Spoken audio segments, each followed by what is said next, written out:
muy buenos días para todos. Es un placer para mí estarlos acompañando en este webinar de la Fundación Colombiana de Enfermedades Huérfanas. El día de hoy vamos a hablar sobre hemoglobinuria paroxística nocturna en niños. Mi nombre es Laura Jimena Hernández Corredor. Yo soy oncomatóloga pediatra de la Universidad Nacional de Colombia y actualmente me desempeño como oncomatóloga pediatra en el Hospital Militar Central y soy asesora en cáncer infantil en el Ministerio de Salud y Protección Social. Vamos a empezar con qué es la hemoglobinuria paroxística nocturna. Entonces, la hemoglobinuria paroxística nocturna es una enfermedad que es rara, que compromete la médula ósea y que nosotros llamamos adquirida porque hasta el momento no se ha descubierto que sea primaria de la fábrica de las células como es la médula ósea. Es una anemia hemolítica crónica. ¿Qué quiere decir una anemia hemolítica crónica? Que se caracteriza principalmente porque hay una ruptura de los glóbulos rojos.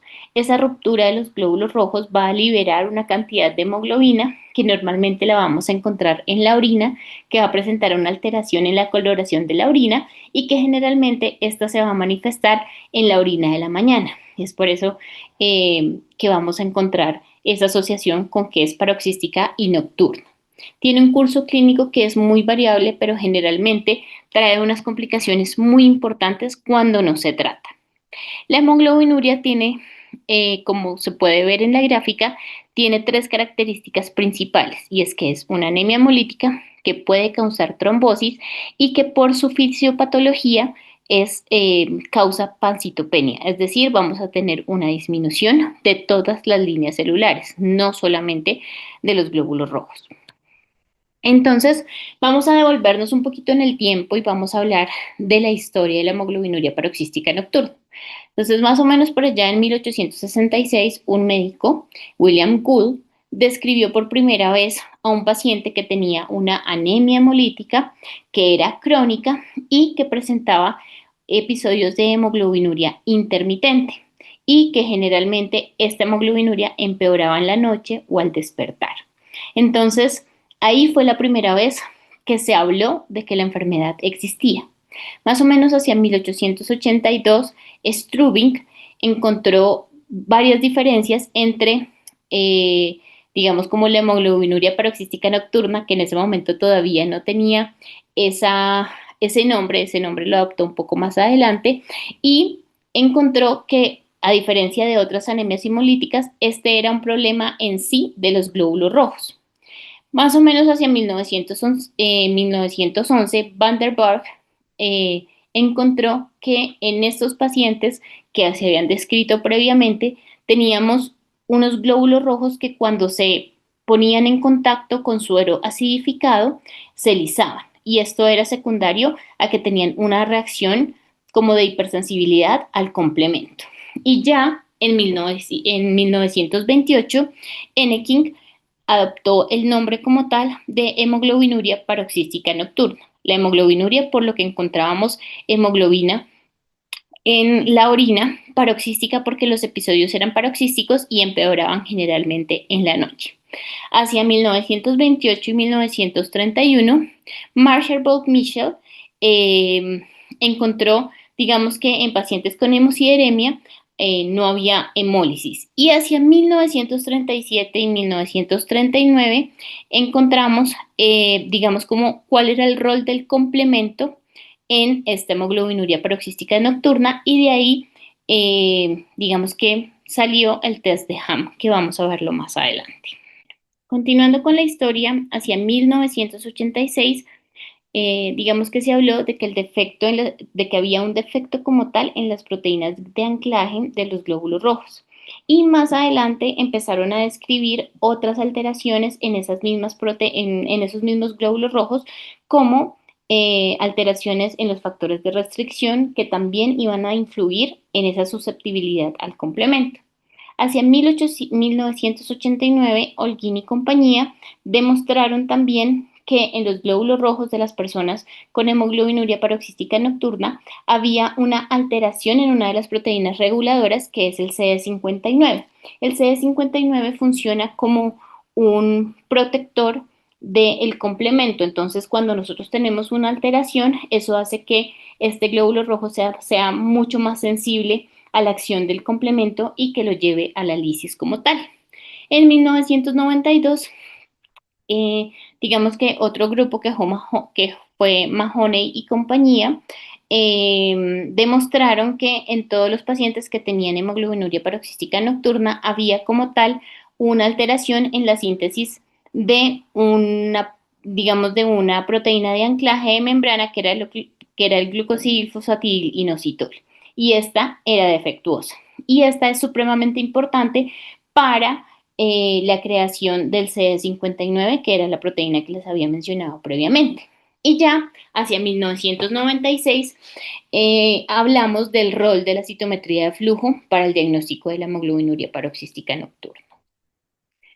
Con respecto a la epidemiología, encontramos que realmente es una enfermedad que es muy rara, que la incidencia en hombres y mujeres realmente es muy similar y encontramos una incidencia a nivel mundial de 1 a 2 por millón de habitantes y una prevalencia en general de 10 a 20 por millón de habitantes.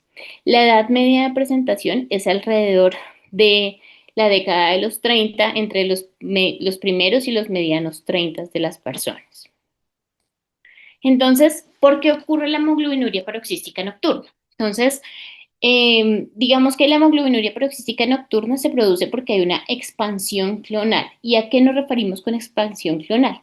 Quiere decir que de la célula madre vamos a tener unas células hijas que van a tener una alteración. Esas células hijas van a ser parte de las células progenitoras hematopoyéticas y todas ellas van a tener una alteración o una mutación principalmente en el gen PIGA. El gen PIGA codifica para las proteínas de membrana, principalmente el glucosidilfosfatidilinositol, que es, digamos, como nuestra proteína que va a estar alterada y que va a hacer que tengamos una pérdida del inhibidor del complemento, que era el CD59 y el CD55. Entonces, ¿qué va a producir eso? Que tengamos un glóbulo rojo que va a ser mucho más sensible a la lisis por el complemento. Y eso va a llevar a que se destruya, y lo que les había explicado al inicio, al destruirse el glóbulo rojo, pues va a liberar toda la hemoglobina y eso va a producir toda la cascada de signos y síntomas que vamos a ver un poco más adelante. Aquí tenemos una gráfica de cómo actúa el complemento. Entonces, el complemento es uno de los principales sistemas de defensa de la inmunidad innata que nosotros tenemos en el organismo. Y normalmente el complemento se activa a través de varias vías. Digamos que la activación que nosotros tenemos del complemento en la hemoglobinuria paroxística nocturna puede ser a través de la vía clásica, de la vía alterna o de la vía de las lecitinas. Normalmente los glóbulos rojos tienen en su superficie el CD55 y el CD59, que son proteínas reguladoras del complemento. Cuando nosotros tenemos la mutación en el gen PIGA, vamos a tener una alteración en esas proteínas que son reguladoras. Y vamos a tener entonces una conversión de de la C3 convertasa a C3b, y de ahí vamos a tener una activación del C5 al C5b, y esto va a llevar a que digamos, se produzca ese complejo de ataque a la membrana y se produzca la lisis del glóbulo rojo como tal. Este sistema va a estar activado porque no tenemos esa proteína reguladora, entonces ese glóbulo rojo va a estar susceptible a romperse todo el tiempo. Vamos a tener dos cosas importantes en la hemoglobinuria. Vamos a tener una hemólisis que va a ser intravascular y que es crónica, y vamos también a tener una hemólisis que es extravascular. En la hemólisis intravascular, pues vamos a tener esos episodios que son paroxísticos de liberación de hemoglobina en la sangre, y que esto va a causar hipercoagulabilidad. Esa hipercoagulabilidad adicionalmente nos va a aumentar la susceptibilidad a tener episodios de trombosis. Aparte de eso, vamos a tener un consumo del óxido nítrico. Y acordémonos que el óxido nítrico es un vasodilatador, o sea que vamos a tener adicionalmente una vasoconstricción crónica en estos pacientes. Y aparte de eso, vamos a tener una hemólisis extravascular que se va a llevar a cabo en todo ese sistema retículo endotelial, en el hígado y en el vaso. Y esto se produce porque esos fragmentos de complemento que son destruidos por el complejo de ataque a la membrana se van a acumular en el glóbulo rojo y nuestro vaso y nuestro hígado van a coger y a destruir esos glóbulos rojos que están, digamos, como acumulándose con el complemento. ¿Cuáles son entonces las principales manifestaciones clínicas? Entonces, dentro de las manifestaciones clínicas vamos a tener dos cosas importantes. Una, pues vamos a tener esa anemia hemolítica que les había explicado inicialmente, que generalmente va a tener una severidad variable que vamos a ver un poco más adelante el por qué se produce esa severidad. Y como vamos a tener una destrucción crónica de los glóbulos rojos, vamos a tener fatiga, cansancio, pueden presentar dolor de espalda, dolor abdominal, fiebre, dolor de cabeza. La depresión del óxido nítrico que les había mencionado previamente nos puede causar espasmos esofágicos, priapismo, insuficiencia renal, trombosis e hipertensión pulmonar. Entonces, realmente la severidad va a estar dada es por el tamaño del clon que nosotros tenemos en los pacientes y principalmente en los pacientes que no son tratados. Entonces, esta tabla es de un consenso sobre hemoglobinuria paroxística nocturna que me pareció muy bonita porque nos habla un poco de las manifestaciones tanto de la hemólisis como de la trombosis en estos pacientes. Entonces, con respecto a la hemólisis, pues ya les había explicado que se presenta una anemia, que generalmente es una anemia multifactorial, porque no solamente vamos a tener la ruptura, sino que también podemos tener una disminución en el hierro, y eso también nos va a empeorar esa anemia que pueden presentar estos, estos pacientes.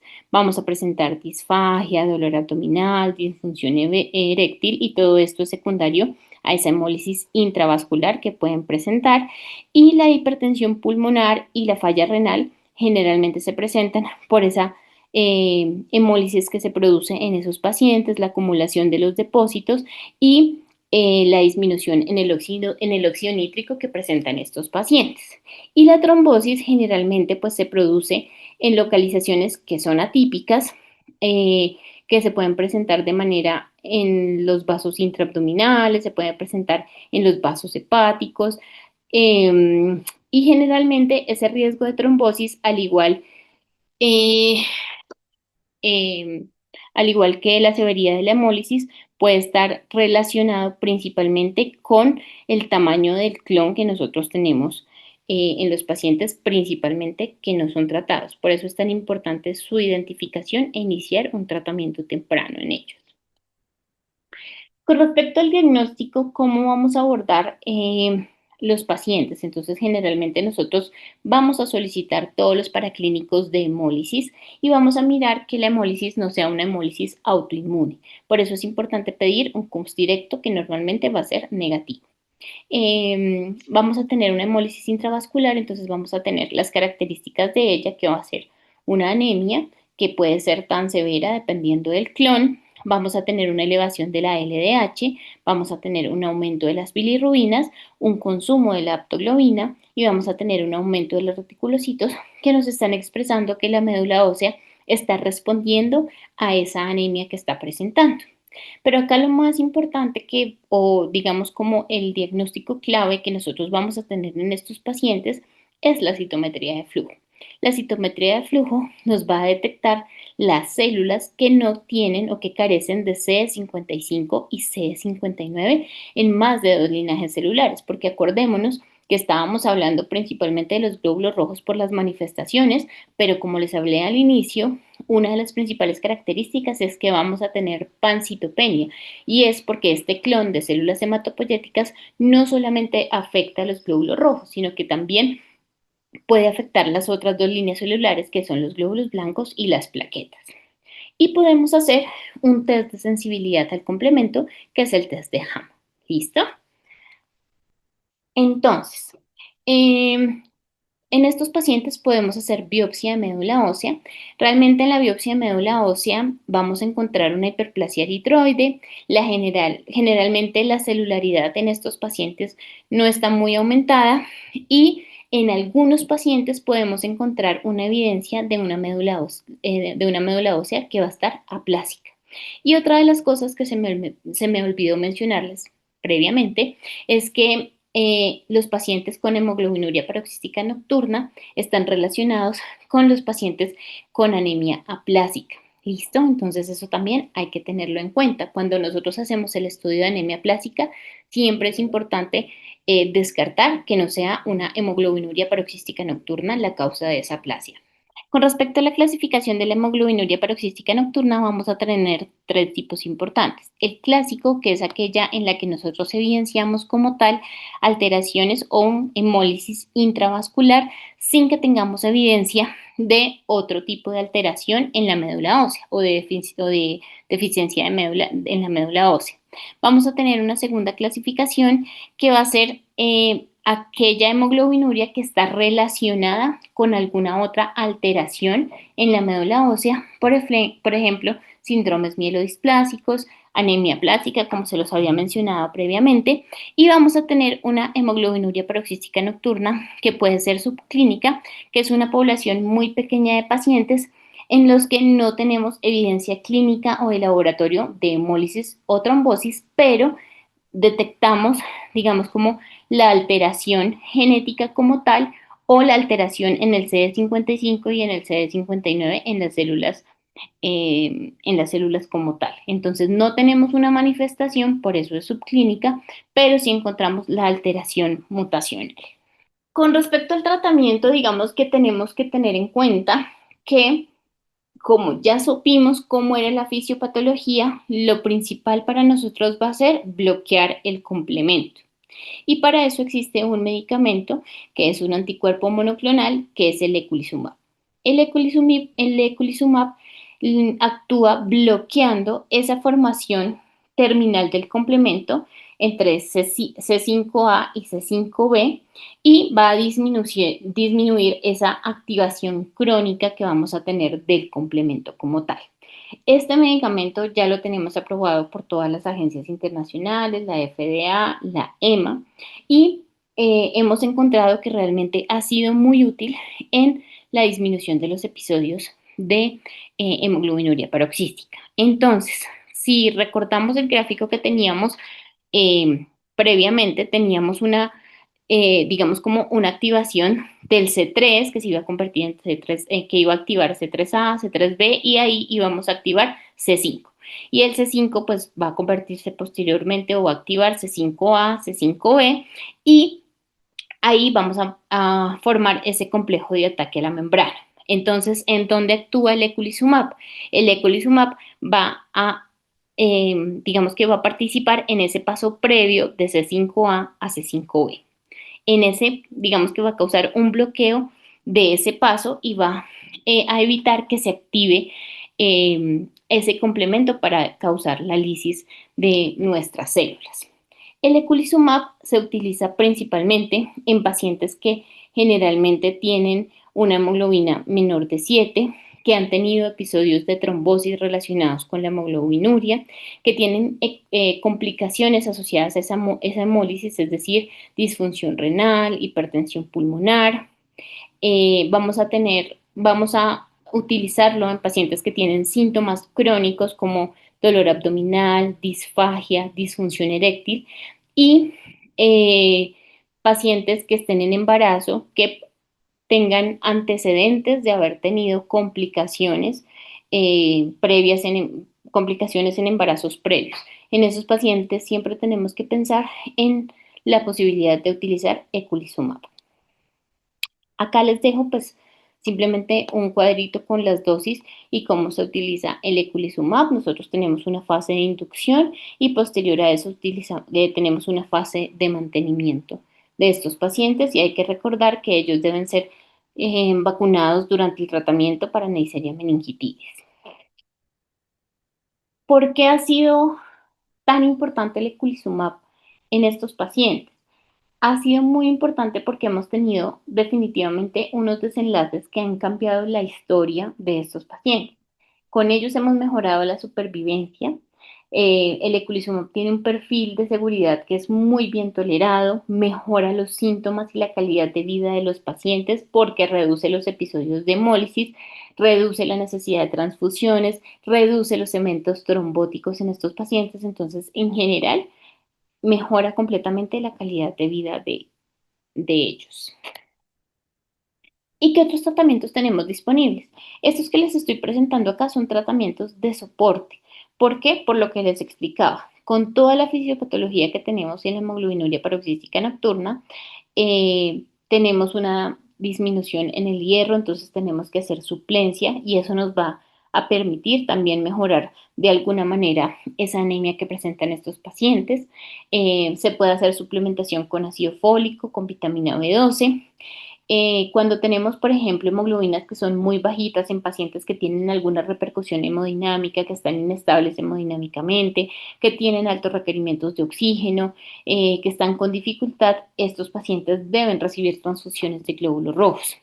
Adicionalmente, estos pacientes tienen que tener un esquema de inmunización completo porque tenemos que cortarnos que episodios de estrés, por ejemplo, por procesos infecciosos, pueden desencadenar esas crisis hemolíticas. Entonces, la idea es que en los pacientes en los que sospechemos algún tipo de infección, principalmente bacteriana, podamos hacer el inicio de antibióticos tempranos, de tal manera que tratemos de evitar que se desencadene una crisis hemolítica.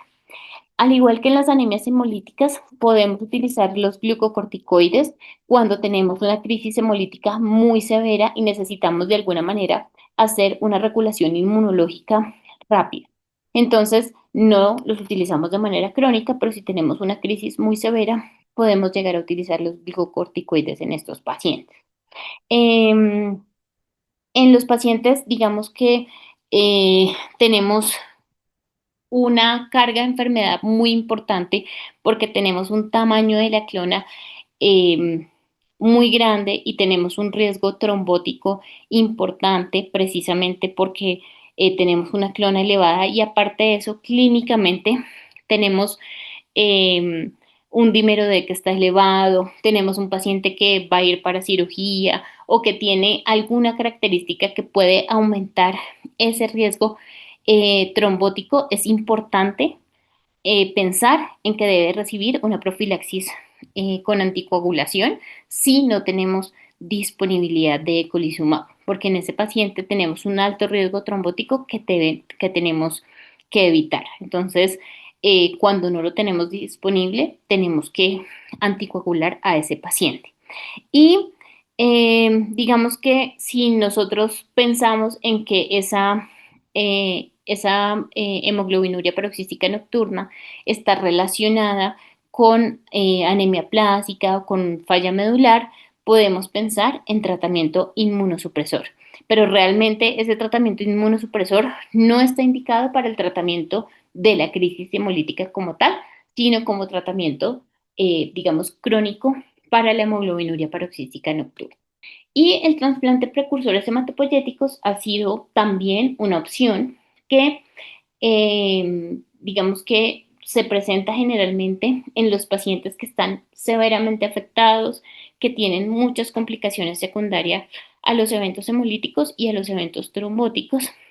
Siempre se tiene que pensar si nosotros tenemos una anemia severa, siempre que tengamos un donante que sea compatible. Y es un paciente que nosotros siempre vamos a tener que discutir en una junta multidisciplinaria. Entonces, hoy en día, pues digamos que contamos con el eculizumab, que realmente nos ha cambiado la historia, pero hay pacientes que no tienen una buena respuesta al tratamiento y en ellos podemos pensar en un trasplante precursores hematopoyéticos. Y siempre vamos a hacer el manejo según la clasificación. Si nosotros tenemos una hemoglobinuria paroxística nocturna que es subclínica, generalmente son pacientes que no tienen evidencia como tal ni de hemólisis ni de trombosis, como ya lo habíamos mencionado previamente. Entonces, no requieren una terapia específica para hemoglobinuria paroxística nocturna, a menos de que hagan un síndrome de falla medular, que eso nos cambiaría completamente digamos como el manejo. Ya si nosotros tenemos una hemoglobinuria paroxística nocturna asociada a una falla medular, lo más importante y el enfoque principal que nosotros vamos a dar es el de la falla medular. ¿Listo? Y si nosotros al hacer el estudio de la hemoglobinuria paroxística nocturna vemos que estos pacientes tienen una clona muy grande de hemoglobinuria, ellos podrían beneficiarse de eculizumab. Y la hemoglobinuria paroxística nocturna clásica, que es la que presenta la evidencia de la hemólisis, en los paraclínicos y en la clínica, ellos se benefician del tratamiento con eculizumab. ¿En quiénes vamos a hacer tamizaje? Entonces, cuando nosotros tenemos un paciente con uno o más síntomas característicos de hemoglobinuria paroxística nocturna, estos pacientes tienen indicación de hacer tamizaje. Entonces, pacientes que tienen hemólisis intravascular crónica, que tienen elevación de lactato deshidrogenasa, que está 1.5 veces por encima del valor normal para ese paciente, que tienen un consumo de aptoglobina, que tienen un CUMS negativo, que tienen hemoglobinuria o que pueden tener disfunción renal, en esos pacientes hay que hacer el tamizaje. En pacientes que tengan una trombosis que no sea explicada en un sitio que no sea el más usual, en pacientes que asociado a ello tengan clínica de hemólisis, también deberíamos hacer el screening para hemoglobinuria paroxística nocturna. Lo mismo en pacientes que presenten síntomas de disminución del óxido nítrico, como la disfagia, la disfunción eréctil, el dolor abdominal. Tenemos que descartar dentro de las etiologías de esta sintomatología hemoglobinuria paroxística nocturna. Y en pacientes que tengamos signos de hemólisis y que tengamos una causa no, una causa, digámoslo, desconocida de deficiencia de hierro, podemos pensar en una hemoglobinuria paroxística nocturna y en esos pacientes se debería hacer el tamizaje. Lo mismo cuando estamos estudiando un paciente con síndromes de fallo medular o con anemia plástica, siempre hay que descartar en ellos hemoglobinuria paroxística nocturna porque pueden estar asociadas y puede ser una de las causas de esa aplasia. ¿Cuáles son el pronóstico y las principales complicaciones? En pacientes que tienen una anemia, una hemoglobinuria paroxística nocturna clásica y que no son tratados, generalmente vamos a tener lesiones severas por riesgo de trombosis, daño renal y una alta tasa de mortalidad. Con el tratamiento de hoy en día, que es el eculizumab más el tratamiento de soporte, vamos a tener una mejor calidad de vida y una sobrevida mayor al 75% a los 10 años.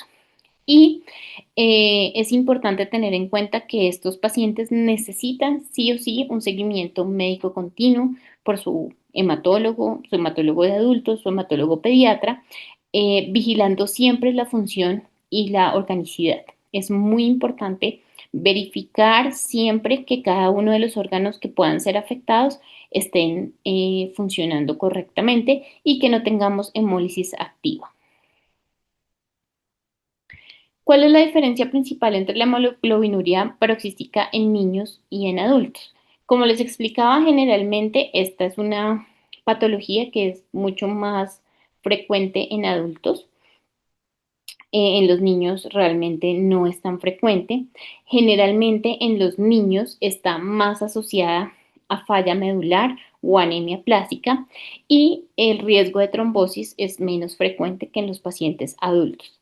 Y la opción más considerada en estos pacientes es el trasplante a diferencia de los adultos y generalmente es precisamente por esa asociación con la falla medular. Estas son las referencias de donde saqué esta presentación, que las pueden consultar. Son unas referencias que me parecieron muy interesantes y que pueden complementar pues, el conocimiento acerca de hemoglobinuria paroxística nocturna. Muchas gracias a todos por su atención y bueno, estoy atenta a cualquier duda que tengan con respecto al tema.